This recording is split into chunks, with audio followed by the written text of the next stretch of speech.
नमस्कार बंधुरा आमार चैनेले आपनादेर सकलके स्वागत। आशा करी सकलेई खूब भालो आछेन। आज आरेकटा रान्ना निये चले एसेछि। आज जे रान्नाटा देखाबो सेटा हलो कुमड़ो फुलेर बड़ा। जानी कुमड़ो फुलेर बड़ा सबाई बाड़ीते हयतो अनेकेई बानिয়েছেন। आज जेटा देखाबो एखाने आमि कुमड़ो फुलगुलो किभाबे धोबेन काटबेन समस्त किछु सह देखाच्छि।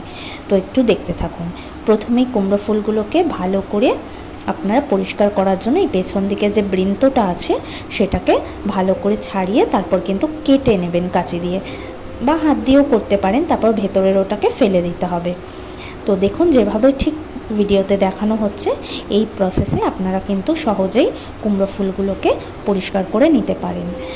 আর যখন কুমড়ো ফুল ছাড়াবেন এভাবে দেখুন আমি এখানে কেটে নিয়েছি সমস্তটা। তো কেটে এখানটায় ধুয়ে পরিষ্কার করে নিয়েছি। অবশ্যই খেয়াল রাখবেন যেন পোকা টোকা না থাকে, সেটা কিন্তু খেয়াল রাখতে হবে।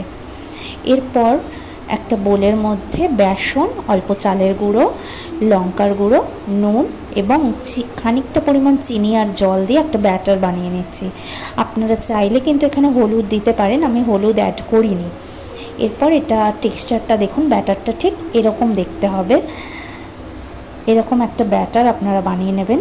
এরপর কড়াইতে সাদা তেল ভালো করে গরম করে ওই যে কুমড়ো ফুলগুলো যেগুলোকে আমি ধুয়ে নিয়েছিলাম সেগুলোকে ব্যাটারে ডুবিয়ে ডুবিয়ে জাস্ট ভেজে নেব।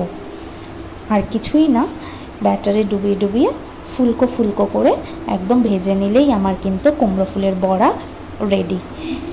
যেটা বলছিলাম, সব সময় আপনারা যখন কুমড়ো ফুলগুলো বাজার থেকে এনে পরিষ্কার করবেন খেয়াল রাখবেন যেন তাতে পোকা না থাকে। পোকা থাকলে সেটা কিন্তু অনেক সময় থাকে পোকা, সেটা কিন্তু খেয়াল রাখবেন। আমার কুমড়ো ফুলের বড়া এখানে ভেজে রেডি করা হয়ে গেছে, একদম ক্রিস্পি বড়া রেডি।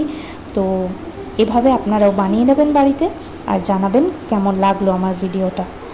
ততক্ষণের জন্য টাটা।